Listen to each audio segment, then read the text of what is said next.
Bystander ഒന്ന് പുറത്തോട്ട് ഇറങ്ങി നിൽക്കണേ. ഞാനും ഇവിടെ നിൽക്കും. എൻ്റെ അമ്മയുടെ കൈ എനിക്ക് കാണും. വെള്ളമൊക്കെ കുടിച്ചായിരുന്നോ? കുടിച്ചു മോളെ. കഴിഞ്ഞ തവണ വെള്ളം കുടിച്ചു എന്നൊക്കെ ചോദിച്ചു ഒരു നേഴ്സ് ഞരമ്പ് അടിച്ച് പൊട്ടിച്ചു എൻ്റെ അമ്മയുടെ. ഇയാൾ നോക്കിക്കൊണ്ടിരിക്കുവാണ്. തെറ്റിക്കഴിഞ്ഞ് ഇയാൾ വിചാരിക്കും ചെയ്യാൻ അറിയാൻ പാടില്ലെന്ന്.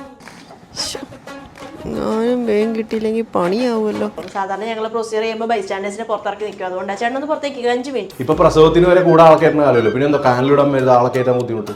അതുപോലെ തന്നെയാ പേഷ്യൻ പ്രൈവസിയും. നിങ്ങൾ ഈ സൂചി കുത്തിക്കയറ്റുമ്പോൾ അമ്മ തലയിറങ്ങി എന്ത് ചെയ്യും? തലവർക്കൊന്നും ഇല്ല മോനെ.